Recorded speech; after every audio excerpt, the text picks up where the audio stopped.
9월 8일 정치부회의 시작합니다. 코로나 신규 확진자가 엿새째 100명대를 기록했습니다. 아직 갈 길은 멀지만 그래도 최근에 폭발적인 확산세를 막은 건 분명해 보이고 강화된 사회적 거리 두기도 효과가 있는 걸로 보입니다. 다만 아직도 확진자 대부분이 수도권에 몰려 있어 현재의 2.5단계 거리 두기 조치를 언제까지 끌고 갈지 방역당국의 고심은 깊어지고 있습니다. 서울시는 오늘 오후부터는 여의도, 뚝섬, 반포 한강공원 밀집구역도 출입을 통제하기 시작했습니다. 이런 가운데 오후에 나온 속보인데요. 문재인 대통령이 초대 질병관리청장에 정은경 현 복지부 질병관리본부장을 내정했습니다. 조금 전에 잠깐 나왔죠. 청으로 승격한 질병관리청은 12일 출범합니다. 미리 보는 정치부 회의입니다. 전공의들이 무기한 집단 휴진을 끝내고 오늘 오전에 병원에 복귀했습니다. 다만 의대생들의 국가고시 거부 문제가 불씨로 남아있고 일부 전공의들은 여전히 업무에 복귀하지 않아 논란이 끝난 건 아닙니다. 오늘 속보 자세히 짚어보겠습니다. 코로나 확진자 발생으로 부분 셧다운에 들어갔던 국회가 오후부터 정상화됐습니다. 조금 전엔 주호영 국민의힘 원내대표의 교섭단체 대표 연설이 진행됐는데요. 여야는 오늘도 추미애 법무장관 아들의 군투표 의혹을 놓고 치열한 공방을 벌였습니다. 법원의 보석 취소 결정으로 사랑제일교회 목사 전광훈 씨가 어제 구치소에 다시 수감됐죠. 교회 측이 오늘 기자회견을 열어서 정부를 상대로 국민 소송을 하겠다고 밝혔습니다. 오늘 기자회견에서는 트럼프 미국 대통령에게 전광훈 씨 지원을 호소하겠다는 주장도 나왔습니다. 오늘도 다룰 뉴스 많습니다. 내려가서 본격적으로 정치부회의의 문을 열겠습니다.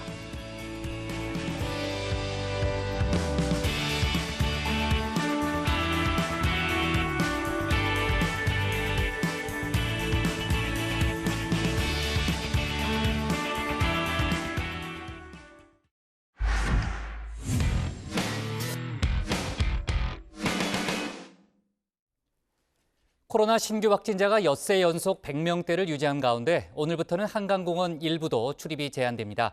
거리두기 풍선 효과로 인파가 몰리면서 야외지만 충분히 위험한 상황이 될 수 있다는 판단을 한 거죠. 이런 가운데 정부는 추석 전에 2차 재난지원금을 지급하는 방안을 논의 중입니다. 소상공인, 취약계층에게 선별 지급하는데 별도의 소득 증명 없이 지급하는 방안이 유력하다고 합니다. 관련 소식을 신혜연 반장이 정리해봤습니다. 네, 큰 불길은 좀 잡힌 모양새입니다. 한때 400명대까지 치솟았던 코로나19 신규 확진자가 점차 줄어들면서 지난 3일부터 엿새 연속 100명대를 유지했습니다. 강화된 사회적 거리두기 효과가 조금씩 나타나고 있다는 평가입니다. 위중증 환자도 11명이 줄어서 151명이고요. 다만 사망자는 5명이 늘면서 341명이 됐습니다. 오늘 0시 기준 국내에 발생한 신규 환자는 120명입니다. 국민 여러분의 적극적인 참여와 실천 덕분에 사회적 거리두기의 효과가 가시화되고 특히 수도권은 98명으로 이틀째 두 자릿수를 유지하며 확산세가 진정되는 양상을 보이고 있습니다. 밤 9시면 문을 닫는 가게 대신 동네 공원으로 또 한강변으로 인파가 몰리는 풍선 효과가 나타났는데요. 서울시에 따르면 마스크를 불량하게 착용한 한 확진자가 지난 1일 저녁 뚝섬 한강공원 편의점에 머문 것으로 확인됐습니다. 오늘 오후 2시부터는 여의도와 뚝섬, 또 반포 등 주요 한강공원의 출입이 통제됩니다. 또 전체 11개 공원 내 매점과 카페, 주차장도 밤 9시 이후엔 들어갈 수 없습니다. 세계공원에 통제구역을 명시한 것은 전체 한강 이용 시민의 약 절반 가까이가 이용하기 때문입니다. 다른 곳은 비록 통제구역은 없지만 또 매점 9시 이후에 영업 금지 등은 똑같은 기준으로 적용이 됩니다. 또 교회에 이어서 불교발 집단 감염도 발생했습니다. 서울 영등포구에 있는 불교 종파 1년 정동 포교소에서 승려와 신도 등 12명이 확진인데요. 8월 29일부터 9월 1일 사이 총 315명이 참석한 법회를 열었습니다. 1년 정동은 일본 승려가 창시한 주로 일본의 신도가 많은 종파인데 서울시가 2차례 법인 허가를 불허한 바 있습니다.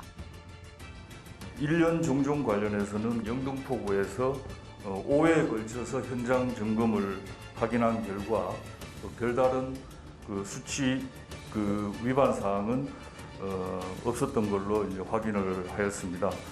현재 교회에서만 대면 예배가 금지가 되고 성당과 사찰 등 다른 종교 시설에서의 대면 법회, 미사 등은 규정상 허용이 되고 있습니다. 금지하는 것도 정부에 건의토록 하겠습니다. 이외에도 서울에서는 사무실 손잡이와 에어컨에서까지 바이러스가 나온 강동구 콜센터 사례, 또 광주의 국밥집과 광주 성림 침례교회 사례, 대전의 건강식품 설명회 등에서 전국 곳곳에서 이 산발적인 집단 감염이 이어졌습니다. 자, 지금부터는 정부의 이 재난지원금 이야기인데요. 여론은 확실히 주자는 쪽에 쏠렸습니다. 리얼미터 조사에 따르면 2차 재난지원금 찬성이 60.3%로 반대의 2배에 가까웠습니다. 다만 지급 대상을 묻는 질문에는 49.3%가 선별적 지급, 45.8%가 전 국민 지급이 타당하다고 답변했습니다. 여론이 절반으로 나뉘어서 팽팽하게 대립하는 모양새인데요. 여러 가지 논의 끝에 정부의 결론은 선별 지급으로 가닥이 잡혔습니다. 어제 문재인 대통령은 국민 모두에게 지급하자는 의견도 일리가 있지만 현실적으로 재정상의 어려움이 크다면서 생존의 문턱에 있는 계층에 집중하고자 한다고 설명했습니다. 4차 추경의 재원을 국채를 발행하여 충당할 수밖에 없는 형편입니다. 또한 우리가 아직도 코로나 위기 상황을 건너는 중이고 그 끝이 언제일지 알 수 없다는 상황도 감안하지 않을 수 없습니다. 피해 맞춤형 재난 지원은 여러 가지 상황과 형편을 감안하여 한정된 재원으로 효과를 극대화하기 위한 불가피한 선택입니다. 극단으로 몰린 일부 자영업자들 사이에서는 코로나에 걸리는 것보다 굶어 죽는 게 더 무섭다라는 이야기까지 도는 실정입니다. 소상공인 연합회가 실시한 한 온라인 조사에서는 응답자의 50.6%가 폐업을 고려하고 있다고 답했습니다. 사실상 이미 폐업을 한 상태다라는 답변도 22%에 이렇습니다. 특히 87%가 2차 재난지원금이 매우 필요하다라고 응답을 했죠. 자, 2차 지원금의 규모는 총 7조 원 정도입니다. 노래방, PC방 등 고위험 집합 금지 업종은 200만 원씩, 그리고 영업 제한을 받은 제과점이나 카페는 200만 원보다는 좀 아래로 일괄 지급하고, 또 외에도 영업 손실이 발생한 소상공인에 대해선 매출 기준선에 따라 차등 지급할 예정입니다.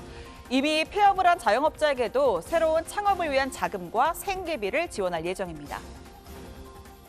가능한 한 본인이 자신의 소득을 증명할 필요가 없는 방식으로 대상을 선별하고 신속하게 지급하는 시스템으로 구축하려고 합니다. 국세청의 자료를 통해서 국민께서는 대상으로 지급이 되었습니다. 네. 뭐 어떤 방법으로 드릴까요? 예, 네. 소상공인 전체 100% 중에 상당히 많은 비율로까지 저희들이 생각하고 있습니다. 자, 그리고 어제였습니다. 사랑제일교회 담임 목사인 전광훈 씨가 보석으로 풀려난 지 140일 만에 구치소에 재수감됐습니다. 일체의 위법한 집회에 참가하지 않는다라는 보석 조건을 어겼다는 게 법원의 판단입니다. 오늘 사랑제일교회 앞에서는 교회 측과 함께 대북전단을 날려온 탈북민단체 자유북한운동연합의 박상학 대표가 함께 기자회견을 열었는데요. 문재인 대통령을 향해서 뭐가 두려워 재수감을 하느냐, 공산당이나 하는 인민재판을 했다고 주장했습니다. 인권 변호사 출신이라는 대통령부터가 무엇이 그리 두렵고 초조했는지 연일 직접 나서서 코로나 대국민 기만의 책임을 목사 한 명에게 뒤집어 씌우며 분노를 표출하고 북한 공산당이나 하는 인민재판, 수령님 재판과 무엇이 다릅니까? 저는 여기 솔직히 사랑제일교회 성도도 아니거든요. 저는 금난교회 성도입니다. 그렇지만 탈북자들 엄청 가난한 경제적 삶을 보고 가장 많이 도와주셨던 분이 정강훈 목사님이었습니다. 이런 분이 어떻게 코로나를 서울에 퍼뜨렸다? 이 미친놈 아니야 이거. 자, 전 씨가 다시 수감되면서 보수단체가 추진 중인 개천절 집회도 동력을 잃는 것이 아니냐는 분석이 나오는데요. 또 반대로 분노한 보수단체가 더 강하게 집결할 것이란 엄마부대 주옥순 대표 같은 주장도 있습니다. 경찰과 서울시는 광화문 인근에 신고된 집회 전체에 금지 통고를 내린 상태입니다. 오늘 청와대 발제 이렇게 정리합니다. 일부 한강공원도 출입 통제, 2차 재난지원금 사전 심사 없이 선별 지급입니다. 네, 코로나 현황을 정리하기 전에요. 오늘 문재인 대통령이 국무회의를 주재했잖아요. 그 얘기부터 좀 해볼까 하는데 보건복지부 산하의 질병관리본부를 질병관리청으로 승격시키는 안이 드디어 통과가 됐네요. 네, 이건 사실 여야할 것 없이 다 청으로 승격시키자라는 제안을 그렇죠. 공약을 내세웠던 부분이기도 한데요. 이제 앞으로 질병관리청은 독립된 중앙행정기관으로서 감염병 대응 총괄기관으로서 역할을 하게 됩니다. 달라지는 게 뭐냐? 이 정원도 약 900명 정도가 늘어나게 되고요. 이 본청과 소속기관까지 더하면 1,500여 명에 달합니다. 뿐만 아니라 인사권과 예산권 모두 질병관리청장이 갖게 되는데요. 감염병 유입, 발생 동향을 24시간 감시하는 종합상황실과 이 감염병 정보를 수집, 또 분석해서 예측하는 위기 대응 분석관을 신설했고요. 또 감염병 연구센터를 확대, 개편해서 이 국립감염병 연구소를 만들었고, 질병관리청은 오는 12일부터 공식 출범이 됩니다.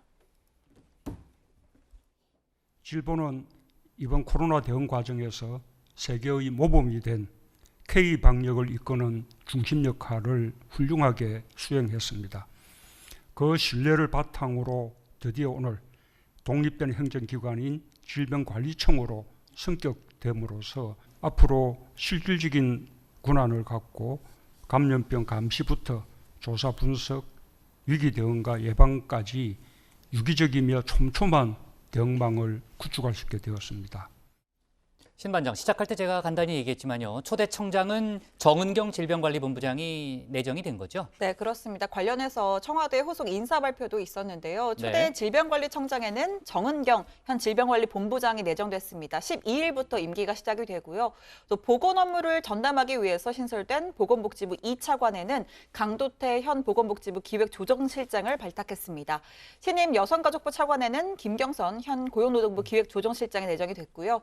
자, 정은경 본부장은 현재 이 중앙방역대책본부를 진두지휘하면서 국민들에게 두터운 신망을 또 얻은 데다 코로나19 사태 속에서 수장을 바꾸는 건 좀 적절치 않다라는 여러 가지 이유에서 그대로 유임 승격이 됐습니다.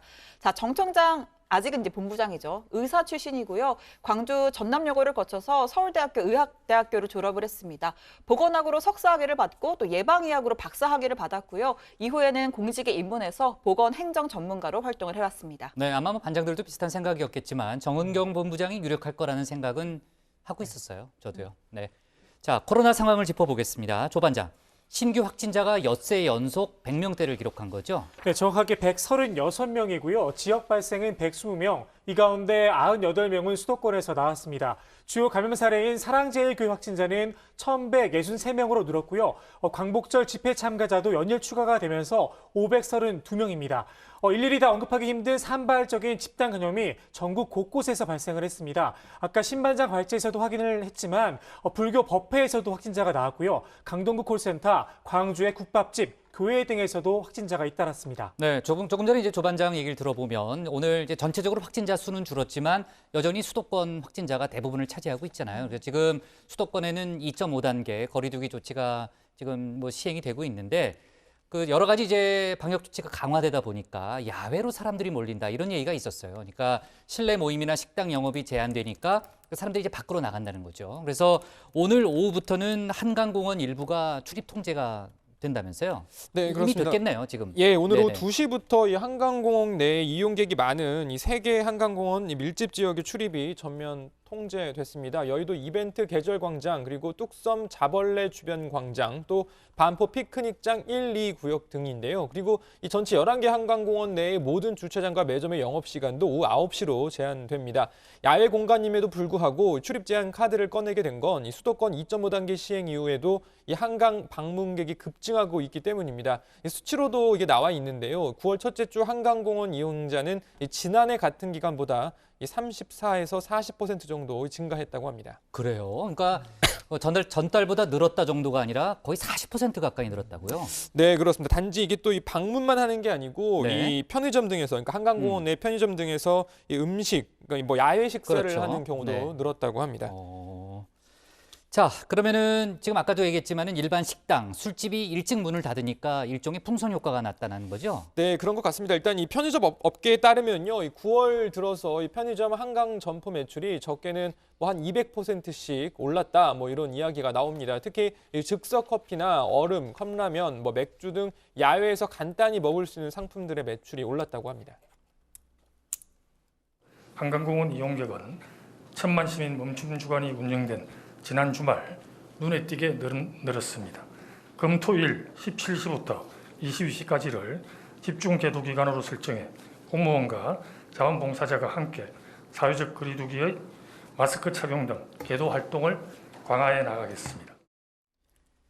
일단 주말도 그렇고요. 특히 이제 어제도 저희가 그런 얘기를 했죠. 특히 이제 추석 연휴가 터닝 포인트가 될 수 있다는 얘기가 많이 나오고 추석부터 개천절까지 이어지는 연휴가 아무튼 걱정입니다. 특히 개천절에 또 대규모 집회가 열린다면요. 광복절 때와 비슷한 상황이 벌어질 수도 있다는 우려가 벌써부터 나오고 있죠. 네, 지금 이 개천절에 광화문 일대 집회 신고를 한 곳만 벌써 20건입니다. 보수단체인 자유연대, 또 박근혜 전 대통령 석방을 주장하는 우리공화당 산하에 있는 천만인 무죄 석방 운동 등인데요. 뿐만 아니라 진보 성향의 민중민주당도 이 광화문 집회를 신고했습니다. 민주노총의 경우에는 광화문이 아니라 서초동에 집회 신고를 했고요. 서울시와 경찰은 이들 모두에게 금지를 통보한 상태입니다. 네. 전광훈 씨는 내가 주최한 게 아니다 이렇게 주장은 하고 있지만요. 결과적으로는 그 집회 연단에 올라가서 연설도 하고요. 사실상 일종의 집결시키는 그런 동력을 높이는 역할을 했잖아요. 저희도 이제 관련한 얘기를 좀 해봤지만요. 어제 서울구치소에 다시 수감됐는데 어떻습니까? 개천절 집회에도 영향을 좀 주려나요? 일단 집회 자체에는 동력을 좀 잃을 거란 관측도 있고요. 반대로 더 강하게 집결할 거란 주장도 있습니다. 엄마부대 주옥순 대표 같은 경우인데 어떤 이유에서인지 한번 들어보시죠. 청와대 말 한마디에 지금 정강훈 목사가 이렇게 또 재구속이 되는데요. 문재인이는 정강훈 목사를 가장 두려워합니다. 이제 우리 국민들이 맨주먹으로 나가서 문재인과 맞서 싸워야 됩니다. 네. 그리고요. 정치권 분위기를 좀 보면은 이번에는 국민의힘 쪽에서 개천절 집회 반대 메시지를 낼 가능성이 있다면서요. 네, 국민의힘 지도부가 지난달 광복절 집회 때는 사실상 좀 선제적인 대응을 하지 않았죠. 무대응 그렇죠. 전략을 폈었는데 그런데 이후에 그 미래통합당 전현직 인사들이 이 집회에 참석한 사실이 알려지면서 당 차원에서 책임론이 휩싸이기도 했습니다. 따라서 이번에는 김종인 비대위원장이 개천절 집회에 대해서 좀 강경한 입장, 메시지를 낼 것이라는 전망이 나오는 건데요. 원희룡 제주지사는 국민을 위험에 빠뜨리는 집회는 당 차원에서 막아야 한다라는 주장을 폈고 또 어제 비대위 회의에서도 공식 석상에서도 비슷한 주장이 나왔습니다. 우리 사회가 코로나19로부터 안전한 환경을 되찾을 때까지 우리 공동체의 건강과 안녕을 해야 하는 집회는 진보, 보수, 그 어떤 이념과 성향, 목적을 떠나서도 허용돼서는 안 될 것입니다. 자, 2차 재난지원금 얘기도 좀 해보겠습니다. 아까 이제 신반장이 지금까지 알려진 또 취재한 내용을 소개를 했죠. 그 선별 지급 방안이 이제 공식화됐다는 얘기는 저희가 어제도 해봤고요. 이르면 목요일, 그러니까 10일쯤에 구체적인 방안이 발표될 가능성이 있다. 물론 이제 가봐야 되겠지만요. 그런 얘기는 나오고 있습니다. 일단은 목표는 추석 전에 지급하는 게 된다고 하고요. 특정 계층 대상으로 소득 증명 없이 지급하는 방안이 유력하다는 거죠? 네, 그렇습니다. 정부가 7조 원대 중반 규모의 4차 추경안에서 소상공인과 영세 자영업자 지원의 3조 원 규모를 또 고용 취약계층을 대상으로 한 2차 긴급 고용 안정 지원금의 2조 원 규모를 각각 편성하기로 했는데요. 추석 연휴를 앞두고 집행 속도를 끌어올리기 위해서 가능한 한 본인이 소득을 증명할 필요 없이 정부가 이미 확보한 국세청 신고 자료로 대상을 가려내겠다는 방침입니다. 네, 일단 12개 고위험시설 업종 중에요. 유흥주점, 단란주점 등을 제외한 나머지 업종 전체의 매출 감소가 확인되면 일괄적으로 최대 200만 원을 지원하는 것을 검토 중입니다. 이 고위험시설에 해당하지 않더라도 매출이 일정 수준 이상으로 줄어든 소상공인에게도 지원금을 지급할 방침입니다. 특수고용직이나 저소득층, 미취업 청년에게도 긴급 생계비 차원의 지원이 있을 것으로 보입니다. 네.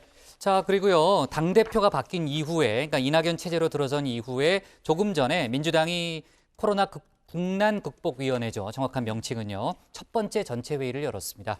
거기서 이제 이낙연 대표가 지금 상임위원장을 맡고 있는데 이 대표의 발언이 몇 가지 이제 소개가 돼서 간단히만 좀 얘기하면요. 추석 때 몸이 못 가는 대신에 선물 보내기 운동을 하자 이런 제안을 했습니다. 지금 아무튼 추석 때 이동을 최대한 줄여야 한다는 게 방역 당국의 지금 주 포인트 아니겠습니까? 그래서 종이 상품권 구매 한도와 할인율을 높이고요. 지역 화폐의 소득 공제를 늘리는 방안 등 여러 가지 구체적 방안을 마련하라 이런 얘기가 있었고 그리고 이낙연 대표가 저는 일을 안 하면 안 했지 유야무야하고서는 잘 견디지 못하는 사람이다 이렇게 얘기를 하면서 한정혜 총괄본부장에게 집중력을 갖고 일해달라 이런 주문을 했다고 합니다. 한정혜 본부장이 좀 부담스럽긴 하겠네요. 네. 왜요? 왜 쳐다봐요? 고 반장은 뭐 집중력의 화신이잖아요. 전 안 쳐다봤는데요. 쳐다봤잖아요. 지금 쳐다봤잖아요. 안 쳐다봤어요? 예, 쳐다본 걸로 하겠습니다. 죄송합니다. 알았어요. 예. 네. 자, 오늘 청와대 발제 이렇게 정리하겠습니다. 한강공원 일부 통제 2차 지원금 사전 심사 없이 선별 지급으로 제목을 잡겠습니다. 다음은 최종혁 관장의 발제를 들어보겠습니다.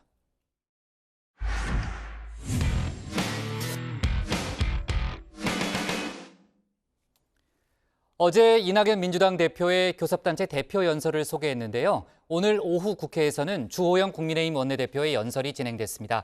주 원내대표는 현 정권의 부동산 경제 등 정책과 의료 파업 등을 전방위로 비판했는데요. 특히 추미애 법무장관을 향해서는 아들과 관련한 의혹에 대해서 특임 검사를 자청하라고 요구했습니다. 관련된 논란을 최종혁 반장 발제에서 짚어보겠습니다. 네, 아무래도 제1야당 원내대표의 연설인 만큼 현 정권의 정책을 비판하는 데 초점이 맞춰졌는데요. 주호영 원내대표는 이 포퓰리즘식 정책으로 인해 재정 건전성이 악화되고 있다고 주장했습니다.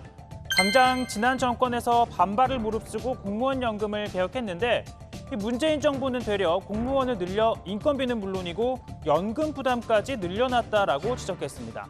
또 일자리 예산으로 100조 원을 썼음에도 청년 일자리는 줄었고 또 청년 실업률은 최고를 기록했다라고 비판했는데요. 자, 이에 국가의 부채 증가율을 제한하고 관리하는 재정 준칙을 조속하게 도입해야 한다라고 강조했습니다. 이 추세대로라면 문재인 정권 5년 만에 무려 410조 원이 넘는 새 빚을 다음 정권에 떠넘기게 됩니다. 정권 내내 빚내서 생색내고 뒷감당은 누가 하라는 말입니까? 우리 자식 세대에게 이 빚을 몽땅 물려줄 작정입니까? 네, 무엇보다 주 원내대표는 문재인 정권이 가장 잘못한 건 삼권 분립을 훼손하고 법치주의를 파괴한 것이라고 주장했습니다. 특히 검찰에서는 이 권력에 대한 수사가 제대로 이루어지지 않고 있다며 그 중심에 검찰을 관리 감독하는 추미애 장관이 있다라고 목소리를 높였습니다. 추미애 법무부 장관의 행태는 기가 막힙니다. 정권에 영합한 검사들은 무조건 영전하고 정권에 조금이라도 거슬리는 수사를 한 검사는 무조건 자천입니다. 자, 아울러 추 장관 아들과 관련된 의혹에 대한 수사가 8개월이 지나도록 지지부진한 것도 이 사건의 당사자가 인사와 수사 지휘 라인의 정점에 있기 때문이 아니겠냐라고 주장했습니다. 자, 그러면서 추미애 장관과 문재인 대통령을 향해 이렇게 요구했습니다. 추 장관께서는 소설 써내라는 자신의 말을 입증하기 위해서라도 특임 검사나 특별 검사의 수사를 자청해야 합니다. 못하겠다면 법무부 장관 자리를 사임하는 것이 맞지 않습니까? 추미애 장관의 인사권자는 문재인 대통령입니다. 지금이라도 추미애 장관에게 잘못된 검찰 인사를 시정하라고 지시하고 제대로 수사하라고 명령해 주십시오. 자, 정치인들과 군대 밀접합니다. 당 지도부가 빼놓지 않고 찾는 곳이 바로 군부대죠. 장병들을 격려하고 국방, 안보를 중요하게 여긴다는 걸 강조하기 위해서입니다. 추미애 장관도 민주당 대표 시절 이렇게 군부대를 직접 찾았습니다. 군복을 또 입었죠. 또 직접 전차에 올라 타기도 했습니다. 특히나 당시 추미애 대표는 당 대표이기 전에 이 대한민국의 한 어머니로서 소위 어머니의 리더십을 이렇게 선보이기도 했습니다. 어제부터 물청소 시키시고 하지 않았습니까? 연기 바꾸라 그러고.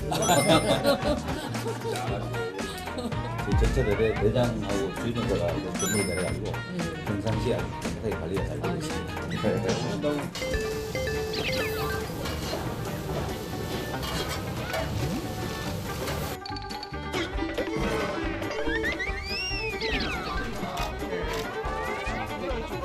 환영합니다.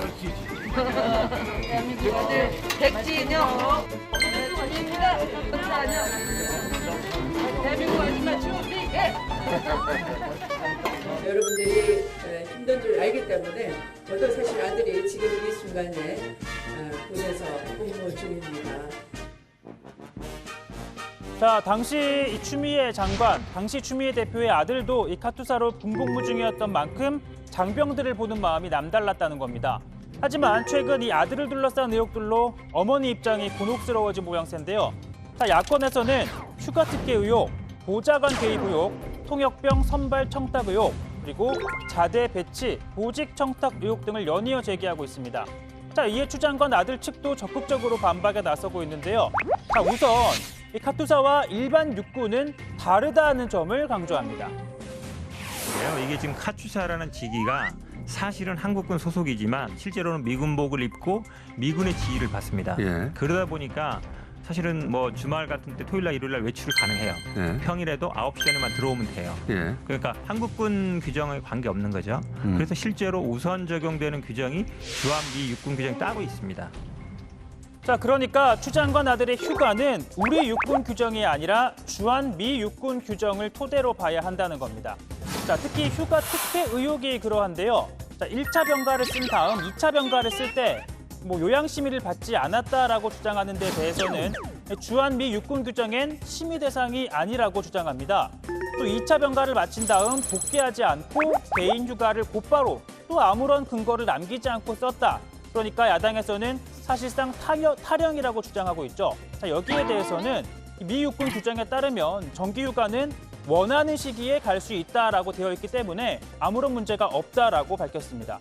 또 휴가와 관련된 서류가 남아있지 않다는 데 대해서는 육군은 5년간 보관해야 하지만 해당 규정, 미 육군 규정에는 1년으로 되어 있기 때문에 역시나 규정 위반이 아니라고 반박합니다. 자, 예를 들고 윤한홍 국민의힘 의원은 2018년 휴가자의 기록은 1년이 넘었는데 왜 보관 중이냐라고 지적을 했고요. 국방부도 카투사 또한 규정에 따라 5년간 보관을 해야 한다는 게 맞다라고 밝혔다는 게 윤 의원의 설명입니다. 자, 일부 언론은 또 신원식 국민의힘 의원이 공개한 녹취록을 토대로 이 자대 배치를 청탁했다라는 의혹을 제기하면서 당시 지휘관이 추 장관 남편과 시어머니에게 청탁을 하지 말라고 40분간 교육을 했다라는 보도를 하기도 했는데요. 자, 이건 왜곡이라는 게 추 장관 아들 측의 입장입니다. 자, 일단 자대는 난수 추첨, 일종의 랜덤으로 진행되기 때문에 외부의 개입은 원청적으로 불가능하다라고 반박을 했고요. 또 당시 추 장관 아들과 가족은 모든 훈련병과 가족들이 있는 식당에서 밥을 먹었고 주장하는 것처럼 따로 부대 관계자들을 만난 적이 없다라고 했습니다. 그러니까 두 사람을 따로 만나 청탁을 하지 말라는 건 있을 수가 없다는 겁니다. 자, 국민의힘이 추 장관 아들의 군복무 의혹을 계속해서 제기하는 것을 두고 김남국 민주당 의원은요, 무리한 정치 공세라며 이렇게 평가를 합니다. 군대를 갔다 왔으면 이런 주장을 하지 못한다. 자, 국민의힘에 군대를 안 다녀오신 분들이 많아서 그런 것으로 간주하겠다라고 말입니다. 그러니까 이 군대를 다녀왔으면 실제 이 군이 어떻게 돌아가는지 정도는 알 수 있는 상식적인 수준이라는 주장입니다. 다만 이 병무청이 공개한 국회의원들의 병력 이행 자료에 따르면요, 병역 의무 대상자 가운데 민주당은 34명, 국민의힘은 12명이 군 미필자입니다. 일단 민주당 의원들이 많죠. 그러니까 비율로 한번 따져보면요, 민주당은 약 23%, 국민의힘은 14%인데요. 그러니까 민주화 운동에 따른 수용 전력이나 건강 등 다양한 사유가 있긴 하지만 일단 김남국 의원의 주장 자체는 맞다고 볼 수 없는 대목이긴 합니다. 자, 발제 이렇게 정리합니다. 주호영 문 정권 3권 분립 파괴, 추미애 특임 검사 못하면 사임하랍니다. 네, 어제 저희가 이낙연 민주당 당대표의 교섭단체 대표 연설을 소개를 했고요. 오늘은 주호영 국민의힘 원내대표의 교섭단체 대표 연설이 진행이 됐습니다. 국회가 코로나 때문에 부분 셧다운이 되면서 일정이 오후로 미뤄진 거죠. 정권에 대한 비판에 오늘 연설에 초점이 있었고요. 앞서 최 반장이 관련한 내용을 얘기했지만은 일단 주호영 원내대표는 현 정부가 법치주의를 훼손하고 있다, 이런 주장을 폈죠. 네, 그렇습니다. 주호영 원내대표는 입법, 사법, 행정부를 하나씩 열거하면서 현 정부 들어 상권 분립이 파괴되었다, 이렇게 주장을 했습니다. 민주당을 향해서 행정부를 경제하기는커녕 거수기를 넘어 전위대 노릇까지 하고 있다, 이렇게 비판을 했고요. 사법부를 향해선 이재명 지사, 은수미 시장, 그리고 김경수 지사 등 여권 관계자들의 사건을 거론하면서 내 편 무죄, 네 편 유죄라고 주장을 했습니다. 또 5.18 집회를 허가한 판사를 비하하는 법안이 국회에 제출됐음에도 김명수 대법원장은 사법부 독립을 훼손하는 일에 대해 이런 방구도 하지 못하고 있다, 이렇게 지적을 했는데요. 그리고 행정부 즉 대통령을 향해선 이렇게 말을 했습니다. 지금 문재인 대통령은 전임 대통령들이 반복했던 대통령의 함정에 빠져 있습니다. 대통령께서는 청와대 집무실과 관저에 고립되어 있습니다. 대통령께서는 국무회의와 수석비서관 회의에서 자신의 이야기만을 일방적으로 할 것이 아니라 국민들이 궁금해하고 억울해하는 일에 대해서 진솔하게 답해야 합니다. 전임 대통령을 불통으로 몰아붙인 문재인 대통령, 지금까지 기자회견 몇 번이나 하셨습니까? 그러면서 어제 이낙연 민주당 대표가 교섭단체 대표 연설에서 강조했던 협치에 대한 답도 내놨는데요. 국장, 어제 이낙연 대표가 얘기했던 그 단어 혹시 기억? 당연히 알죠. 우분투 아니에요, 우분투. 기억하고 있네. 당연히 내가 원래부터 알았던 단어니까요. 네, 당신이 있어 내가 있다라는 최 반장, 이게 아프리카 무슨 족이죠? 반투족입니다. 다 아네요. 네, 반투족의 말인데요. 아니, 어제 한 걸 어떻게 글쎄 말이에요. 못할 수가 있죠. 네. 조 반장은 몰랐어요? 전 몰랐습니다. 네, 이에 대해서 주 원내대표는 참으로 의미가 있는 제안이라면서 남 탓과 국민 편가르기를 중재해야 한다면서 말로만 끝나지 말고 진정한 협치, 진정한 상생의 정치가 있기를 기대한다, 이렇게 밝혔습니다. 네, 어쨌든 이낙연 민주당 대표의 협치 주장 제안에 대해서 주호영 원내대표도 일단은 받은 셈이 됐네요. 하지만 어쨌든 주 원내대표의 전체적인 연설을 보면요. 부동산 문제라든지 코로나 방역, 의료 파업, 외교 같은 현 정부의 여러 가지 현안을 나열해 가면서 비판 쪽에 아무래도 무게가 많이 실렸죠, 고 반장. 국장 쳐다보고 이야기해도 되나요? 돼요. 아, 됩니까? 아까 진짜 안 쳐다봤어요? 저 안 쳐다봤어요. 안 쳐다봤어요? 제가 감이 어떻게? 미안해요. 예, 아무튼 그렇습니다. 이 부동산 정책에 대해서는요. 문재인 정권이 그동안 보여온 실정과 무능의 결정체다라고 평가절하하는 모습을 보였습니다. 자, 주호영 원내대표는 집 가진 서민을 투기꾼으로 매도하고 주택거래 허가제 등 위헌적인 발상까지 등장시켰다라고 주장을 했습니다. 그러면서 국민의힘은 예측 가능한 부동산 정책을 추진하겠다. 이 재건축 규제를 완화하고 수요가 많은 도심 내 주택 공급을 늘려가겠다라고 말했습니다. 자, 그리고 또 이 현 정부의 태양광 발전 사업으로 자연이 파괴됐고 올 여름 홍수 피해도 명백한 인재다라고 주장을 했습니다. 자, 그러면서 이 박원순 전 서울시장과 오거돈 전 부산시장의 권위에 따라 치러지게 되는 재보궐선거에서는 민주당이 공천을 해서는 안 된다라는 요구도 내놨습니다. 네, 그리고 아직까지 진통을 겪고 있는 의료계 파업 관련해서도 정부가 의료계와 협의 없이 당장 필요하지 않은 공공의대 신설, 의대 정원 확대를 밀어붙이다가 자초한 평지풍파였다라고 비판을 했습니다. 그러면서 코로나 전선에서 일하는 의료진을 편가르고 의료 현장의 혼란과 불안을 초래했다. 정부 여당이 사과부터 해야 한다라고 날을 세웠고요. 또 아울러 이 코로나19 대응을 위한 제안도 내놨습니다. 이미 우리나라 기업들은 세계 100개 이상 나라에 자가진단 카트를 수출하고 있는데 정작 우리 국민들은 질병관리본부가 긴급 사용 승인을 신청하지 않아서 사용을 하지 못하고 있다면서 자가진단 키트를 병행해 사용하는 게 선제적인 방역에 도움이 될 수 있다고 주장했습니다. 네. 그 관련해서 이제 최 반장, 지금 이제 신 반장이 얘기했지만요, 여당 반응이 나온 게 있어요. 사실 뭐 정부 여당 정책에 대해서 상당히 비판을 많이 했었었는데 여당의 반응이 어땠냐? 일단 민주당 김태년 원내대표, 주호영 원내대표의 교섭단체 연설 잘 들었다라고 일단 뭐 얘기를 했고요. 특히 주 원내대표는 어제 이낙연 민주당 대표가 국민의힘을 향해서 이 법이 통과되었음에도 공수처 출범을 문제 삼고 있는 것을 좀 비판했었는데 이걸 두고 주호영 원내대표, 그럼 민주당과 정부는 왜 지난 정권에서 북한인권법이 통과됐는데 왜 북한인권재단 이사를 추천하지 않느냐? 또 대통령 특별감찰관을 왜 3년이 넘도록 임명하지 않느냐라고 또 반문을 했습니다. 자, 이에 대해 김태년 원내대표는 국민의힘이 공수처장 후보 추천위원을 추천하고 공수처의 정상적인 출범을 약속한다면 추천 진행하겠다라고 얘기를 했고요. 자, 그리고 또 다른 야당이죠. 국민의당은요. 비장했고 결연했다라고 평가를 했습니다. 상당히 호평을 한 건데요. 주 원내대표의 연설은 현 정부의 패착을 질책할 때는 절절한 안타까움을 담아 토해내듯 비장했고 이 미래에 대한 염려를 토로할 때는 침통한 듯했으나 결기를 보여준 시간이었다라고 평가했습니다. 네, 이름이 비슷하니까 좀 헷갈리긴 하네요. 네, 저도 국민의힘, 국민의당 하긴 했었는데 좀 정확하게 좀 해야 될 것 같습니다. 좋습니다. 자, 지금 국민의힘 측에서는요, 추미애 법무장관을 향한 공세를 아주 강화하는 그런 분위기죠. 물론 이제 민주당은 특별히 문제될 것 없다라는 그런 방어를 하고 있는데 오늘 주호영 원내대표의 연설에서도 추미애 장관을 둘러싼 얘기가 많았죠. 네, 그렇습니다. 추 장관에 대해선 행태가 기가 막히다면서 어조를 좀 높였습니다. 그러면서 중립성이 엄격히 요구되는 법무부 장관에 여당의 당적을 가진 전 대표를 임명한 것부터가 잘못됐다, 이렇게 비판했는데요. 특히 추 장관의 아들을 둘러싼 의혹에 대한 수사가 지지부진하다는 점을 지적을 하면서 특임검사나 특별검사 수사를 자청해야 한다, 못하겠다면 사임하는 게 맞지 않겠느냐, 이렇게 되물었습니다. 위법이 있으면 대통령 아들도 구속되고 형님도 구속되었습니다. 역대 대통령들은 자신의 아들들과 형님을 구하기 위해서 측근을 법무부 장관에 앉히거나 검찰 수사팀을 인사로 해체시키지 않았습니다. 그게 대한민국 법치주의의 골간이고 우리 민주화가 이루어낸 성과였기 때문입니다. 지금 추미애 장관 아들 측에서도 적극적인 반박을 하고 있죠. 그리고 어제도 제가 얘기했지만 추미애 장관도 관련한 수사에 관한 보고를 받지 않겠다 이렇게 일단 선을 그은 상태인데 일단 추 장관 아들 측이 내놓은 반박 내용을 보면요. 휴가 특혜와 미복귀 의혹에 대한 여러 가지 논란에 대해서는 주한미군 규정에 따르면은 전혀 문제될 게 없다는 그런 논리인 거죠. 네, 국민의힘 의원들과 또 일부 언론이 육군 규정을 근거로 해서 이 추미애 장관의 아들이 휴가 특혜를 받았고 2차 병가 후에도 무단으로 복귀하지 않았다 이렇게 주장을 하고 있는 상황인데 자, 하지만 추미애 장관 아들 측은 카투사는 주한미 육군 규정 600-2가 우선 적용된다면서 정당한 절차에 따라 진행됐다 이렇게 반박을 했습니다. 600-2가 뭐예요? 그 규정이요? 이게 미 육군 규정이라고 하는데요. 네. 이 미 육군 규정 600-2에 따르면 자, 이 미 육군에 파견된 한국군의 일반적인 복무 사항을 정한 규정으로 한국 육군에 관한 어떠한 방침 또는 예규에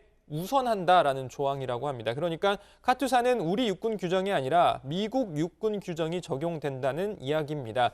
자, 국민의힘에선 이 부대의 휴가 관련 서류가 없다며 규명을 위반했다라고 주장을 합니다. 하지만 이 변호인 측은 카투사의 휴가 관련 서류는 1년간 보관하게 돼 있다면서 5년간 보관하도록 한 육군 규정을 토대로 현재 서류가 없는 게 규정 위반이다라고 하는 것은 잘못된 것이다라고 반박을 했습니다. 자, 그리고 1차 병가에 이어 2차 병가를 받을 때 군 내부의 요양심의를 받지 않았다라는 의혹에 대해서도 미국 육군 규정에 없는 내용이다라고 주장을 했습니다. 네, 다만 국방부의 설명은 좀 다릅니다. 국방부는 카투사는 기본적으로 주한미군에 파견된 대한민국 육군 신분이다. 따라서 휴가, 전역 등 기본적인 인사관리는 한국군의 지휘를 받는다라고 강조했습니다.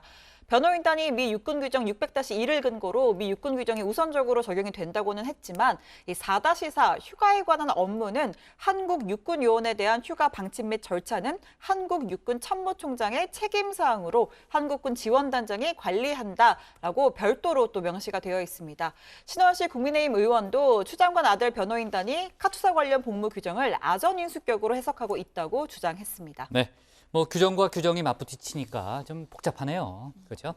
그 추 장관 아들이 카투사로 복무하는 동안에 평창 동계올림픽 통역병으로 파견해 줄 것을 청탁했다. 이런 의혹이 일었잖아요. 관련해서 이제 반박도 나왔고요. 지금 여러 가지 주장들이 맞부딪히고 있는 상황인 거죠. 네, 뭐 관련해서는 이제 추미애 아들 측 변호인단이 요 사안에 대해서는 적극적으로 좀 입장을 내지 않은 상황이긴 한데요. 어떤 내용이냐고 하면 이 추미애 장관이 민주당 대표였던 시절 이 당 대표실에서 국방부에 연락을 취했다라는 주장이 나온 겁니다. 당시 국방장관이었던 송영무 전 장관도 그런 일이 있었다는 걸 최근에 보고를 받았다라고 전했고요. 당시 민주당 당직자 출신인 장관 정책보좌관은 당 대표실로부터 그런 연락을 받긴 했지만 국방부 실무자를 통해서 통역병 선발 절차, 그러니까 좀 일반적인 절차만 문의를 했고 그에 대한 답변을 당 대표실에 전달했을 뿐이다. 그러니까 청탁은 아니라고 반박을 했고요. 다만 이 당시 관련 내용을 알아본 국방부 장관실 관계자는 이 정책보좌관이 통역병 선발을 도와달라고 했다. 하지만 김영란법 위반이라 안 된다라고 자신은 잘라서 말했다라고 주장을 합니다. 그러니까 기본적인 사실을 확인한 건지 청탁을 한 것인지 관련자들의 주장이 지금 엇갈리고 있는 상태이긴 한데요. 자, 신원식 국민의힘 의원실이 공개한 녹취록에 따르면 이 당시 주한 미8군 한국군 지원단장은 민주당 이철희 의원 부부와 식사를 하는 자리에서 이 추미애 대표 측으로부터 이러한 청탁성 연락이 왔었다라는 사실을 얘기했다라고 주장을 합니다. 일단 이전 의원은 기억나는 게 없다라는 입장이긴 하지만 사실 이거 좀 다른 문제가 될 수도 있는 게 이 주장이 사실이라면 사실 이철희 전 의원은 당시 국방위 민주당 간사였습니다. 또 이 의원 역시 아들이 카투사에 근무 중이었는데요. 그러한 점을 좀 고려를 하면 이런 사적인 만남 자체도 좀 부적절한 것 아니었냐라는 비판이 나오는 대목입니다. 네, 지금 국민의당이 이제 공세를 펼치고 국민의힘이 이제 공세를 펼치고 있고요. 또 반박도 이어지면서 지금 사실관계를 놓고서도 여러 가지 공방이 지금 오가는 상황이니까 저희가 전체적으로 예단을 하긴 좀 이른 것 같고요. 하나하나 이제 주장이 나올 때마다 저희가 잘 정리해서 좀 소개를 하고 또 확인할 부분은 또 확인하고 그렇게 해야 될 것 같고요. 그리고 오늘 오후에 이제 국회에서 주호영 원내대표의 이제 국민의힘 원내대표의 연설이 있었잖아요. 근데 국회 그 본회의장에서 한 여당 의원의 메시지 내용이 이제 포착이 됐는데 좀 논란이 될 소지가 있다면서요. 윤영찬 민주당 의원인데요. 누군가 문자 메시지로 대화를 나누는 와중에 대화 상대가 주호영 연설은 바로 메인에 반영되네요라고 메시지를 보내자 윤영찬 의원이 카카오에 강력 항의해주세요라고 메시지를 답을 보낸 겁니다. 그리고 카카오 너무하군요. 들어오라 하세까지 메시지를 작성한 게 그런 모습이 포착이 된 겁니다. 자, 이 같은 사실이 알려지자 국민의힘 배현진 원내대변인은 해당 포털사 측 관계자를 국회의원실로 불러들이라 주문하는 것이다 라고 해석을 했는데요. 그러면서 충격이고 매우 유감이다라고 하면서 포털을 통한 여론 통제를 시도하는 것이냐라고 민주당을 향해 해명을 요구했습니다. 자, 그러자 조금 전에 이 윤영찬 의원과 또 의원실 관계자들이 여러 언론에 관련 설명을 내놨는데요. 아, 그래요? 해명이 나왔어요? 예, 조금 전에 윤영찬 의원은 뉴스원과의 통화에서요. 형평성 문제가 있는 것 아니냐 생각하고 있고 항의를 하려고 했던 것이다. 내용을 알아보려고 했다라고 말을 했다고 합니다. 그러니까 어제 이낙연 대표의 연설 기사는 포털 메인에 바로 반영이 안 됐는데 주호영 원내대표 기사는 바로 반영이 됐다. 그게 좀 문제라고 생각을 했다. 이런 의도였다는 겁니다. 네. 자, 국민의힘 이제 과방 의원들이 이제 조금 후에 아마 성명서를 또 낼 모양인데요. 아마 아까 이제 조금 전에 소개했던 배현진 의원의 주장과 비슷한 내용이 되지 않을까 싶고요. 근데 제가 알고 있기로는요, 그 카카오 그 뉴스 기사를 AI가 배치하는 걸로 알고 있는데. 네, 과거에 이제 사람들이 편집을 하다 보니까 좀 주관이 개입되지 않겠느냐라는 비판이 많았었잖아요. 네. 그래서 몇 년 전부터인가 제가 알고 있기로는 2015년인가 아마 그때부터 논란이 AI가 하고 적이 있어요. 있기 때문에 이제 사람들이 개입하는 건 좀 배제하자라고 해서 이제 실시간 검색어나 그런 통계들을 활용을 해서 이제 AI가 자동적으로 추천을 하고 이제 메인에 거는 그런 작업을 해왔었죠. 아니, 알면서 왜 얘기 안 했어요? 조금 국장이 얘기를 하시길래 그래요? 저는 첨언만 한 겁니다. 중요한 얘기인데 또 안 하고 넘어갈 뻔했잖아요. 네, 좋습니다. 오늘 기사 제목은 이렇게 정리하겠습니다. 주호영, 추미애 특임 특별검사 못하면 사임해야로 제목을 잡겠습니다. 다음은 조익신 반장의 발제를 들어보겠습니다.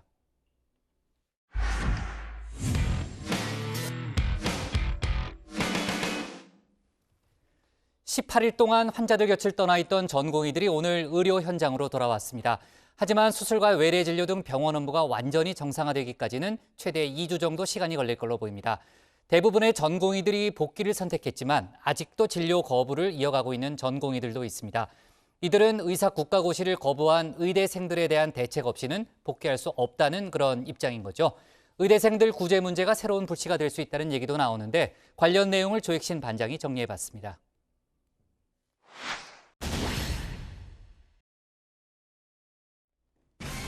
전공의들이 병원으로 속속 돌아오고 있습니다. 진료를 거부한 지 18일 만입니다. 어제 대한전공의협의회 비대위는 이런 안을 내놨었습니다.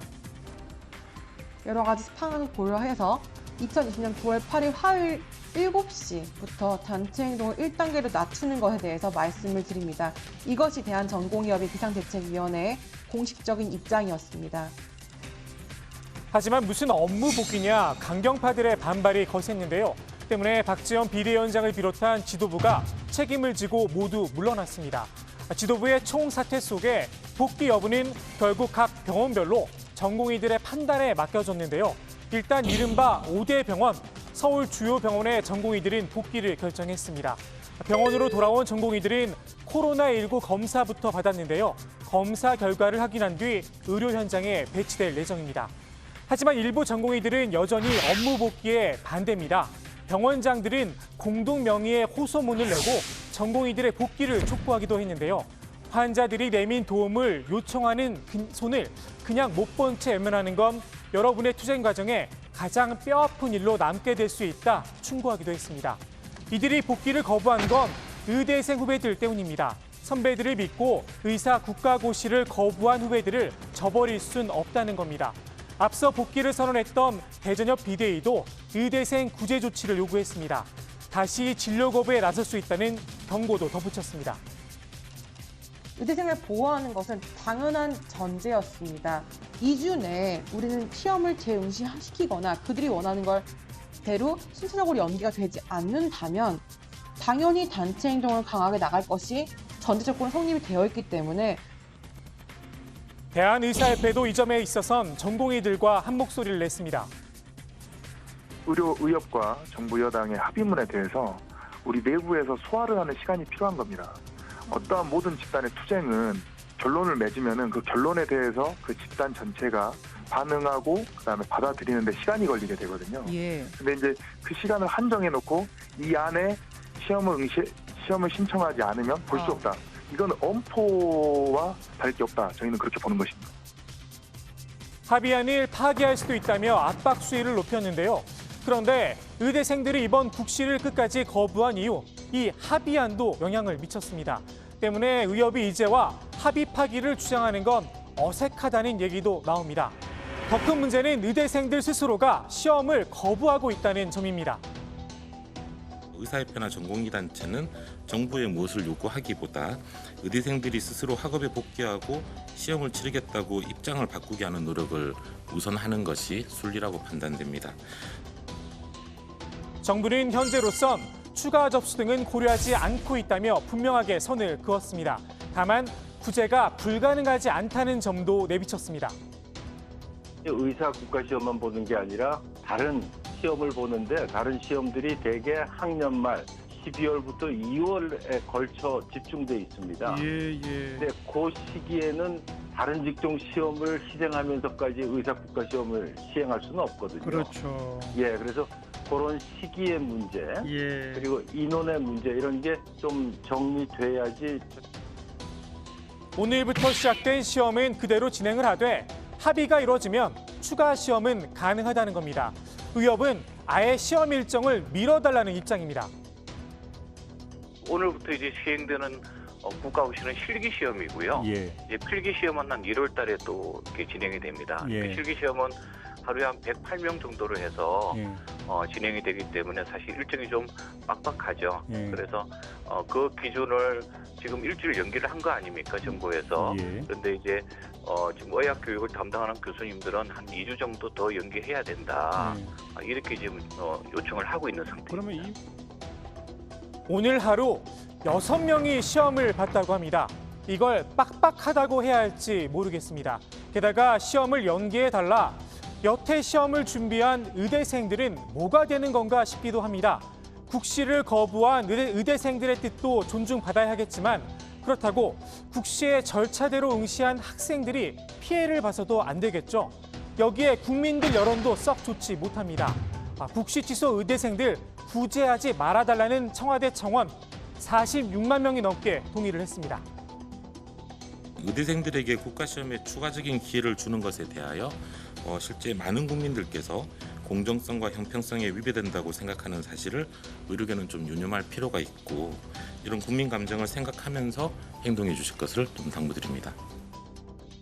당정과 의협 간의 합의안을 둘러싼 불만은 여당 내에도 존재합니다. 더불어민주당 보건복지 간사죠.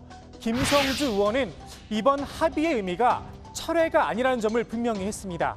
말 그대로 법안을 중심으로 원점에서 다시 논의하겠다는 겁니다. 법안을 논의하는 과정에서 다양한 전문가와 이해관계자가 참여해서 수정하면 됩니다. 근데 이미 10여 년 동안 추진되어 왔던 정책이고 다른 나라에서도 시행하고 있고 우리도 오랜 연구와 토론 끝에 결정한 정책을 철회하라, 무효하라라고 하는 것은 어느 정부도 받아들일 수 없는 것입니다. 의대생 구제책에 대해서도 단호한 입장을 밝혔습니다. 성인으로서 스스로 행동에 책임을 지면 될 일이다 이렇게 못을 박았습니다. 아직 서로를 향한 앙금이 여전한 듯한 정부 여당과 의사들 합의안에 사인한 잉크가 과연 제대로 마를 수 있을까 싶기도 합니다.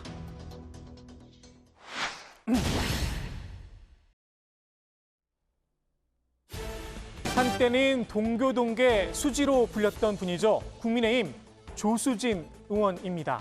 기자 시절 김대중 전 대통령을 비롯한 민주당 계열을 주로 담당했다고 하는데요. 취재를 열심히 한 덕분에 동교동계 수지란 별명이 붙었다고 합니다. 동교동계에서는 수지 씨와 같은 그런 존재다 해서 이제 동교동계 수지 뭐 그런 이야기가 붙었는데 이 자리를 비해서 수지 씨한테 참 미안하게 생각합니다. 지금은 동교동계의 반대 정파죠.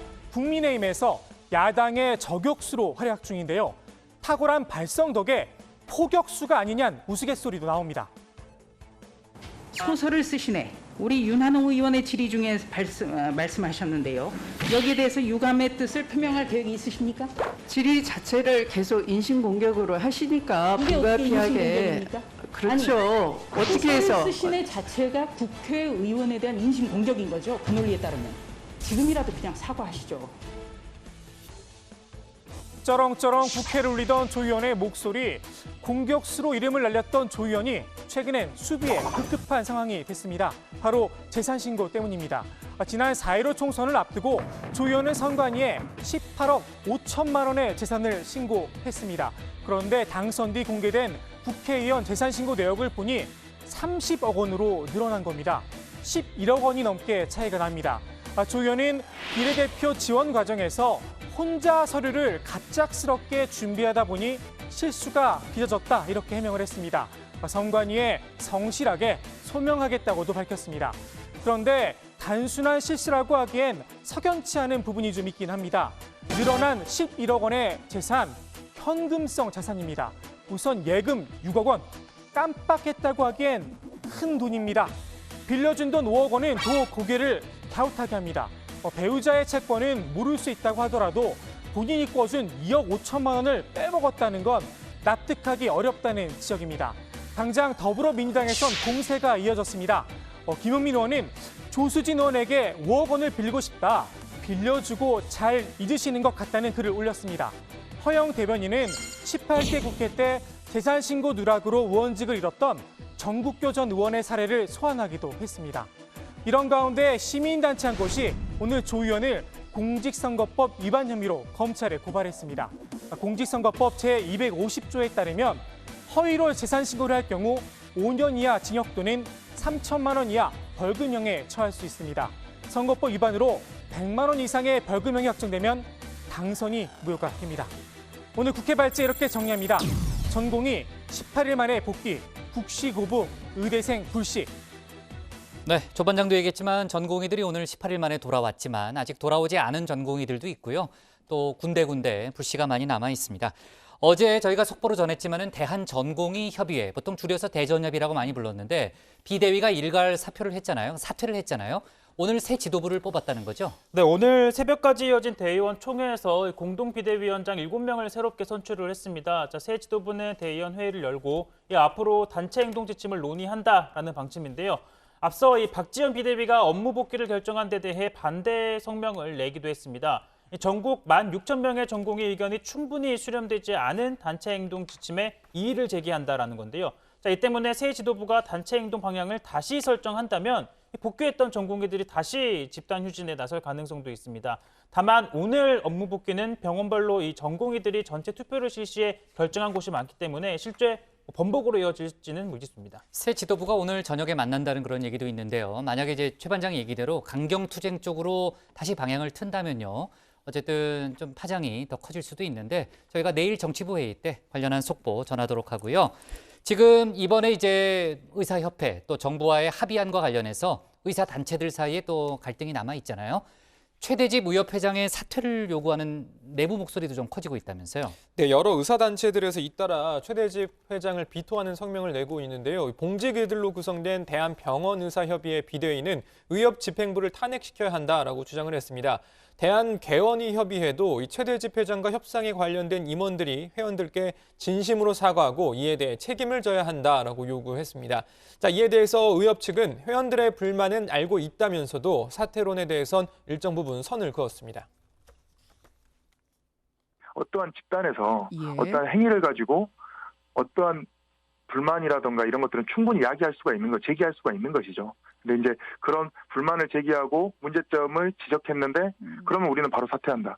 그러면 어떠한 직역단체가 집행부의 회무를 수행할 수 있을까 의문점이 좀 있습니다.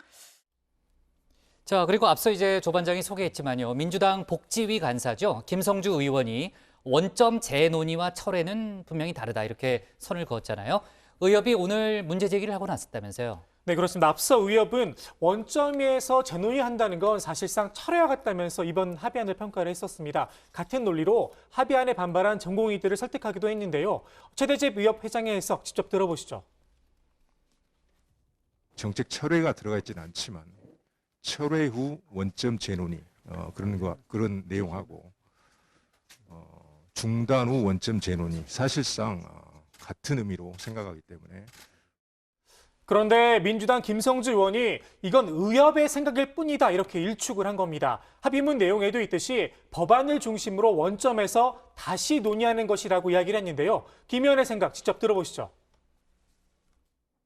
철회가 아니라 큰 틀은 지금 유지한다는 입장이 합의문 안에 들어있는 건가요? 이번 정책의 큰 틀은 유지한다는 입장이? 정부나 여당 입장에서도 그런 것에 대한 공감이 있었기 때문에 큰 틀은 원점 유지한다. 재논이라고 하는 그런 표현을 문구에 포함시킨 것입니다. 그렇군요. 아마 그 부분에서 지금 의대생이나 전공의가 이 정책을 결국 조금만 지나면은 다시 뭐 그대로 현장 목소리를 배제한 채 또 밀어붙이지 않겠느냐, 이제 그걸 계속 의심하는 것 같습니다. 지금까지 몇 달 과정을 통해서 이미 의료계의 목소리는 충분히 국민들한테 전달되었다고 봅니다. 이제는 국민들과 국회가 판단할 문제라고 봅니다. 그 과정에서 얼마든지 의견을 개진할 수 있습니다. 자, 지금 얘기를 들어봤는데 의협으로서는 좀 곤혹스러울 수도 있을 것 같은데 입장이 나왔죠. 네, 의협은 환자를 뒤로 한 채 거리로 뛰쳐나갈 수밖에 없었던 우리 의사들의 진심을 수용한 듯한 모습은 그날 하루뿐이었느냐, 합의문의 잉크가 마르기도 전에 이와 같이 부적절 언행을 반복하는 저희가 무엇인가 이렇게 날을 세웠습니다. 그러면서 김 의원의 발언이 다시 병원으로 돌아간 전공이 전임의들의 등에 또다시 칼을 꽂는 일이라면서 합의 내용을 부정하는 정부 여당의 발언과 행위가 계속된다면 9월 4일 합의를 원점 재검토 또는 철회하고 다시 투쟁에 나서는 걸 적극 고려할 수밖에 없다 이렇게 주장을 했습니다. 네. 자, 다음 이야기로 좀 넘어가 볼게요. 최근 교육부가 전국 초중고등학교를 대상으로 불법 카메라 점검에 나섰는데 단 한 건도 적발되지 않았다면서요? 네, 전국의 초중고교 11,972곳이 그 대상이었습니다. 단 한 대의 불법 카메라도 적발되지 않았다고 합니다. 이번 조사는 경남 창녕과 김해에서 현직 교사가 학교 화장실에 카메라를 설치했던 게 적발이 되면서 그 후속 조치 차원에서 이루어진 겁니다.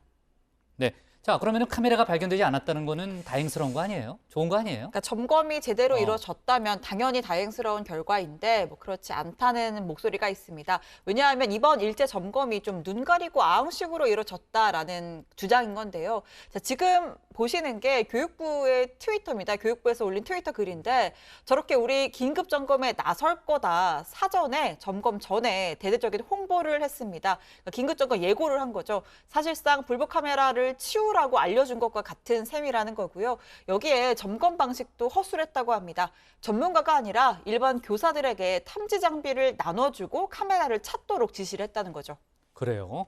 그 교육부에서는 뭐라고 설명합니까? 그러니까 이렇게 뭐 긴급 점검 계획을 미리 알린 거는 경각심을 좀 높이기 위한 조치였다라고 설명을 했는데요. 네. 뭐 이번에는 또 적발하지 못했지만 앞으로 불법 촬영 문제에 대한 체계적인 점검 방안을 마련하겠다. 이런 얘기도 좀 덧붙였습니다. 네.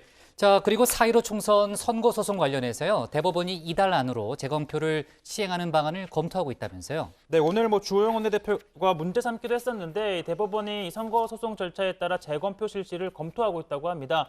정치권 안팎에서는 인천 연수울 지역구가 1호 재검표 지역이 될 거란 관측이 나오는데요. 그러니까 낙선한 민경욱 전 국민의힘 의원이 이 사전투표 개수 조작이 의심되는 부정선거이므로 원천 무효라며 소송을 제기한 지역입니다.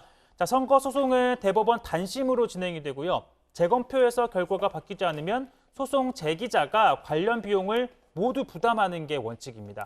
자, 선관위에 따르면 2000년 16대부터 2016년 20대 총선까지 총 12차례 재검표가 이뤄졌지만 당락이 뒤바뀐 적은 한 번도 없습니다. 네. 자, 그리고 지금 막 들어온 속보 하나만 얘기하면요. 내일 오전에 문재인 대통령이 민주당 주요 지도부를 청와대로 초청해서 간담회를 가질 예정이라는 그런 속보가 막 들어왔고요. 이낙연 민주당 대표하고 김태년 원내대표, 박광원 사무총장, 한정혜 정책위의장이 민주당 쪽에서 참석자고요. 청와대에서는 노영민 비서실장, 김상조 정책실장, 서훈 국가안보실장, 최재성 정무수석 등이 참석한다고 합니다. 내일 간담회에서는 코로나 극복 방안, 위기 극복 방안하고 정기국회 국정과제를 실현하기 위한 법안과 예산안을 둘러싼 여러 가지 논의를 할 예정이라는 청와대의 설명이 있었습니다. 내일 오전에 간담회가 갑자기 잡혔고 좀 좀 얘기했으니까 또 갑자기 생각이 났는데 모레 또 박병석 국회의장 주재로 이제 민주당 이낙연 대표하고요. 또 김종인 이제 국민의힘 비대위원장이 오찬 간담회를 또 갖는다고 하더라고요. 네. 좋습니다. 오늘 국회 발제는요. 이렇게 정리하겠습니다. 전공의 18일 만에 복귀, 국시거부 의대생 불씨로 제목을 잡겠습니다. 다음은 고석승 반장의 발제를 들어보겠습니다.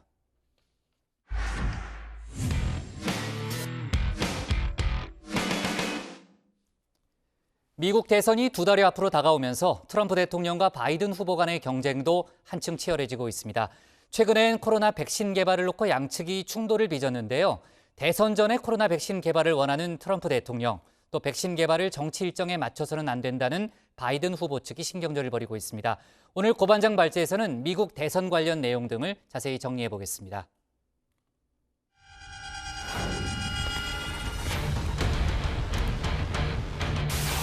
First, we need a vaccine. We have half a dozen or more vaccines. An effective vaccine is found wherever it is found, whoever finds it. Nous devons rassembler, amplifier nos efforts pour que le vaccin, les traitements 안전한 백신이 접종될 수 있도록 中国的疫苗研发成功和并推广使用后。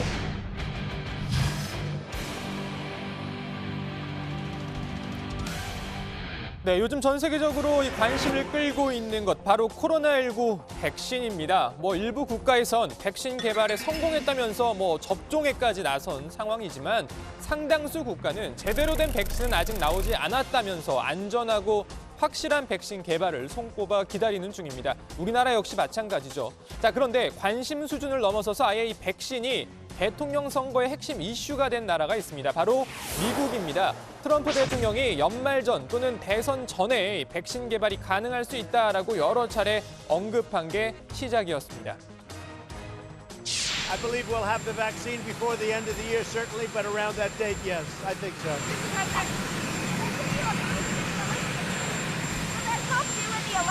It wouldn't hurt. It wouldn't hurt, but I'm not doing that. I'm doing it not for the election. I want it fast because I want to save a lot of lives. 네, 일각에선 지지율에서 밀리고 있는 트럼프 대통령의 깜짝 반전 카드가 바로 백신이라는 분석도 잇따라 나왔습니다. 11월 대선 전에 백신 개발을 완료하고 접종을 시작해서 정치적 역전을 노린다는 거죠. 자, 여기에 민주당이 제동을 걸고 나섰습니다. 민주당은 트럼프 대통령이 정치적 욕심으로 백신 개발을 서두르고 있다라고 주장을 하면서 트럼프 대신 과학자의 말을 믿어야 한다라고 강조했습니다. 카멀라 해리스 부통령 후보의 CNN 인터뷰 한 대목입니다. So, no, I would not trust his word. I would trust the word of public health experts and scientists, but not Donald Trump. So let's just say there's a vaccine that is approved and even distributed before the election. Would you get it? Well, I think that's going to be an issue for all of us. I will say that I would not trust Donald Trump. 자, 바이든 후보도 직접 트럼프 대통령을 겨냥했습니다. 바이든은 백신이 당장 필요한 상황이라면서도 과학자들의 말을 들어야 한다며 해리스 부통령 후보의 주장에 힘을 실었습니다. We need a vaccine. We need it now. As quick as we can get it. We have to listen to the scientists.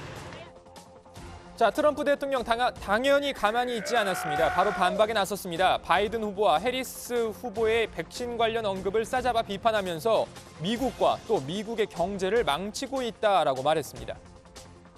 Biden and his very liberal running mate, the most liberal person in Congress, by the way, is not a competent person, in my opinion, would destroy this country and would destroy this economy.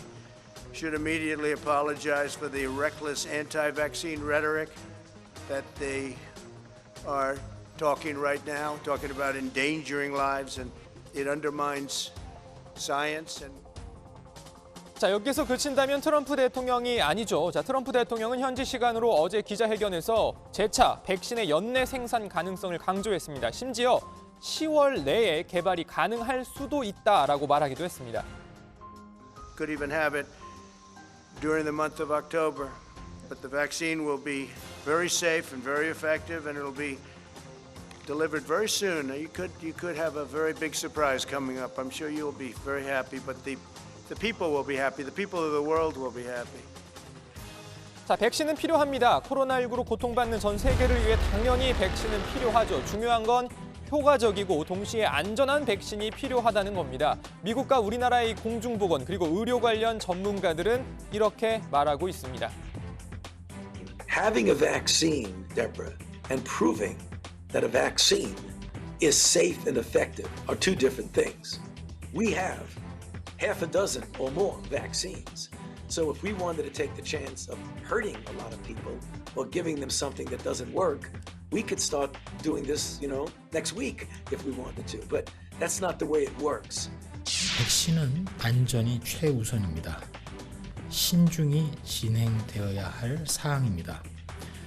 우리도 백신 확보와 개발에 최선을 다하고 있지만 백신 확보, 개발은 100m 경주처럼 속도만 중요한 게 전혀 아닙니다. 충분히 검증된 또한 완벽하게 안전한 백신이 접종될 수 있도록 준비하고 있고 끝까지 노력해 가겠습니다. 네, 미국 대선과 관계없이 하루빨리 안전하고 효과가 확실한 백신 그리고 치료제가 나오길 바랍니다. 자, 그리고 미국 대선 이야기를 좀 더 해보면요. 요즘 트럼프 대통령 연일 이어지는 폭로에 비상이 걸렸습니다. 지난 3일이었죠. 한 시사 잡지가 트럼프 대통령이 2018년 11월 프랑스 방문 당시에 미국 전사자 묘지 방문을 취소하고 전사자들을 호구, 패배자 등으로 불렀다라는 보도를 내놓으면서 논란이 시작됐습니다.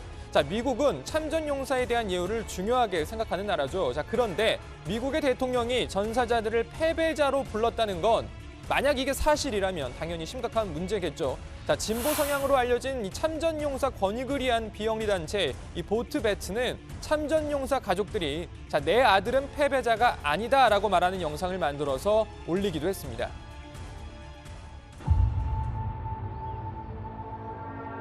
My stepson was not a loser. My son is not a loser. My son Matthew is not a loser. My stepson was not a sucker. Lance Corporal Alexander Scott Arredondo died in Najaf, Iraq in 2004. 자, 일각에서는요. 트럼프 대통령을 지지하는 보수 유권자들의 표심까지 흔들리는 것이 아니냐라는 분석도 내놓고 있는데요. 트럼프 대통령은 즉각 반박했습니다. 전사자들을 패배자로 부른 사실이 없다는 겁니다. Who would say a thing like that? Only an animal would say a thing like that. There's nobody that has more respect for not only our military, but the people that gave their lives in the military.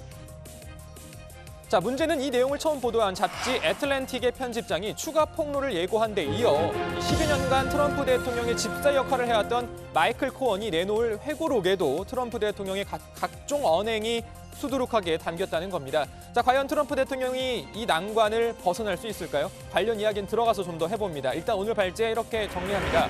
백신 개발 서두르는 트럼프, 반전 카드 논의나. 네, 참전용사 관련 발언을 놓고 미국 내에서 아주 논란이 뜨거운데 트럼프 대통령이 어제, 그러니까 우리 시간으로는 오늘이 되겠는데요. 재차 발언 내용을 부인했죠. 네, 그렇습니다. 트럼프 대통령은 어제 노동절 관련 기자회견 자리에서 참전용사를 패배자라고 불렀다는 보도 내용을 부인을 했습니다. 트럼프 대통령은 누가 그런 말을 하겠느냐면서 짐승이나 그런 소리를 할 것이다. 나보다 군대와 군에서 목숨을 바친 이들을 더 존경하는 사람이 없다 이렇게 말을 했습니다. 그러면서 군 지도부와 방산업체의 결탁을 의미하는 듯한 발언까지 내놨는데요. 트럼프 대통령은 미군 잔병들은 나를 사랑하지만 국방부의 고위 인사들은 아마도 그러지 않을 것이라면서 그들은 전쟁을 통해 폭탄과 비행기 등을 만드는 회사들을 기쁘게 만드는 일만 하고 싶어하기 때문이다 이렇게 말을 했습니다. 네, 군에 대한 불신을 드러내는 듯한 그런 발언이고요. 애플의 창업자죠. 스티브 잡스의 부인을 비판하기도 했는데 저는 알기는 아는데 왜 그런 거죠? 고반장. 아십니까? 설명을 듣고 싶어요. 알겠습니다. 알죠, 내용은 알아요. 네, 그럼 제가 설명해 드릴게요. 자, 이 스티브 잡스의 부인인 로렌 파월 잡스가요. 바로 이번 보도를 처음 내놓은 애틀랜틱 잡지의 대주주이기 때문입니다. 자, 트럼프 대통령은 스티브 잡스는 자신의 부인이 사기꾼이 운영하면서 가짜뉴스와 징후를 쏟아내는 망해가는 급진 좌파 잡지에 돈을 낭비하고 있는 것에 행복하지 않을 것이다 라는 글을 트위터에 남기기도 했습니다. 지금 애틀랜틱이 첫 보도를 하긴 했지만요. 다른 언론들도 추가 확인을 통해서 보도를 하고 있다면서요. 네, 미국 CNN 방송과 워싱턴 포스트 등 주요 매체가 후속 보도를 내놨고요. 트럼프 대통령에게 상대적으로 우호적이다라고 할 수도 있는 보수 성향의 폭스뉴스에서도 관련 내용을 보도했습니다. 폭스뉴스까지 이 애틀랜틱의 보도 내용이 사실이다라고 보도를 하자 트럼프 대통령은 해당 내용을 보도한 이 폭스뉴스 기자에 대해서 해고돼야 한다 이렇게 말하기도 했습니다. 네, 자 바이든 후보도 지금 공세를 펼치고 있는 거죠? 네, 이 바이든 후보는요, 이 대선 경합 지역인 펜실베니아주 이 미국 노동총연맹 관련 사무실을 방문한 자리에서 이 군에 복무한 누구도 패배자가 아니다. 만약 군인을 그런 식으로 부른다면 미국의 대통령이 될 자격이 없다고 단호히 말한다라고 했습니다. 자, 바이든 후보는 육군 복무 경험이 있는 자신의 첫째 아들을 언급하면서 이 코소보와 이라크에서 복무한 내 아들 보 바이든은 패배자나 멍청이가 아니었다라면서 내 아들은 패배자나 멍청이가 아닌 미국의 영웅들과 함께 근무했다라고 강조하기도 했습니다. 그러면서 트럼프 대통령은 이 나라를 위해 봉사한 사람들과 다르기 때문에 경찰과 소방관 등의 역할을 전혀 이해하지 못할 것이다라고 주장하기도 했습니다. 그러나 아까 이제 고 반장이 뒤에 얘기했지만요. 10여 년간 트럼프 대통령의 집사 역할을 했던 마이클 코언의 회고록이 곧 나온다는 거 아니겠습니까? 일부 언론들이 그 내용을 공개를 했어요. 부분적으로 공개를 했는데 저도 이제 외신 기사는 읽어봤는데 트럼프 대통령의 각종 기행이 거기 담겨 있죠. 네, 뭐 그동안 조금씩 내용이 공개가 됐었는데 가장 논란이 되는 대목이 오바마 전 대통령과 닮은 배우를 고용해서 화풀이 영상을 찍었다라는 주장입니다. 그러니까 이제 오바마 전 대통령과 닮은 배우를 이제 모욕을 하고 이제 해고를 하는 그 유명한 대사 있잖아요. 이거 네. 파이어드 하는 그 영상을 네. 찍었다는 건데, 자, 그리고 또 트럼프 대통령의 특이한 헤어스타일 관련한 언급도 있었습니다. 지금 나오네요. 저 비슷하게 생긴. 네. 사실 좀 닮지는 않은 것 같은데 아무튼 그리고 트럼프 대통령이 이 머리카락을 반대표로 빗어 넘기는 스타일을 고집하는 건 1980년대에 실패한 모발 이식 수술로 인해서 두피에 남은 흉터를 숨기기 위한 것이다라고 또 주장을 했고요. 또 논란이 될 만한 내용이 또 있습니다. 트럼프 대통령이 2016년 대선 유세 당시에 흑인들과 히스패닉은 너무 멍청해서 나한테 투표하지 않는다라는 말을 했다는 겁니다. 트럼프 대통령의 반응이 나온 게 있어요, 조 반장? 네, 백악관은 해당 내용에 대해서 마이클 코언은 명예가 실추된 범죄자이자 의회에서 위증하고 변호사 자격이 박탈된 사람이다. 그는 신용을 모두 잃었고 거짓말로 돈벌이를 하려는 최근의 시도는 놀랍지 않다. 이런 입장을 내놨습니다. 참고로 그 코언의 회고록은 현지 시각으로 그러니까 오늘 8일 출간이 됩니다. 네, 자 백신 얘기를 아까 좀 해봤는데 신 반장. 정작 미국인들은 백신을 당장 맞지 않겠다라는 여론이 우세하죠. 네, 그렇습니다. 트럼프 대통령이 백신 개발을 좀 서두르면서 이 백신이 대선 전 핵심 이슈가 될 가운데 미국 CBS 방송이 여론조사를 실시했습니다. 만약에 코로나19 백신을 접종할 수 있게 된다면 맞겠느냐라는 물음에 21%는 맞지 않겠다라고 답했습니다. 그리고 58%는 앞서 접종을 한 다른 사람들의 효과를 지켜본 후에야 고려하겠다라고 답했습니다. 백신을 당장 맞겠다라는 응답은 21%에 불과했고요. 안전성이나 효과에 대한 우려가 상당한 것으로 보이는 결과로 풀이됩니다. 자, 이를 놓고 일각에서는 코로나19 백신이 대선 전에 나오더라도 트럼프 대통령에게 극적인 도움은 되지 않을 수도 있다라는 분석도 나옵니다. 네. 자, 전에도 한번 그런 비슷한 일이 있었던 것 같은데 트럼프 대통령이 그 백악관 취재진에게 마스크를 벗어달라는 요구를 해서 지금 논란이 되고 있다면서요? 네, 어제 기자회견에서 한 기자가 마스크를 쓰고 트럼프 대통령에게 질문을 했는데요. 갑자기 트럼프 대통령이 우리가 얼마나 멀리 떨어져 있는지 보이냐라면서 마스크를 벗어달라고 요청을 한 겁니다. 마스크를 쓰고 있어서 질문이 잘 들리지 않는다라는 말이었죠. 하지만 해당 기자는 이 목소리를 더 크게 말하겠다라면서 마스크를 벗지 않았습니다. 자, 이후 다른 기자가 마스크를 쓰지 않은 채로 질문을 하자 트럼프 대통령 이 마스크를 벗지 않은 다른 기자들과는 달리 이 질문이 아주 잘 들린다라고 말하기도 했습니다. 네, 지금 미국의 이제 코로나 상황이 상당히 심각한데 트럼프 대통령이 그런 식의 발언을 하니까요. 상당히 논란이 안 될 수가 없죠. 그렇죠? 그러니까 트럼프 대통령이 이제 미중 갈등 문제도 또 제기하고 여러 가지 이제 논란이 될 발언들을 또 많이 했더라고요. 좋습니다. 오늘 기사 제목은요. 이렇게 정리하겠습니다. 달아오르는 미 대선 전 백신 두고 갑론을박으로 제목을 잡겠습니다.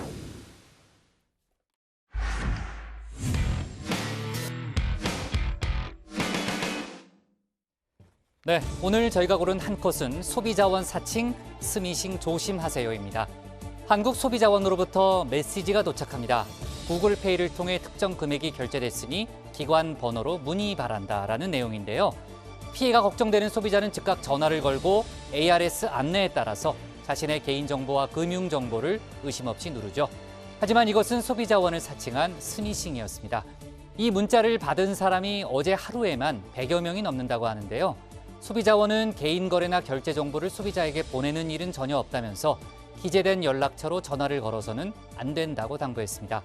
소비자의 권리를 보호하는 기관을 사칭할 만큼 스미싱 수법 날로 대범해지고 있습니다. 모두들 피해 없도록 조심하셔야겠습니다. 오늘 정치부에는 여기까지입니다. 저희는 내일 오후 5시에 다시 찾아뵙겠습니다. 네, 수고했습니다. 네. 감사합니다. 자, 뭐 할 얘기 없어요? 고생하셨습니다. 또 말 조심하고 서로 거리두기 잘 지키고요. 네. 수고했습니다.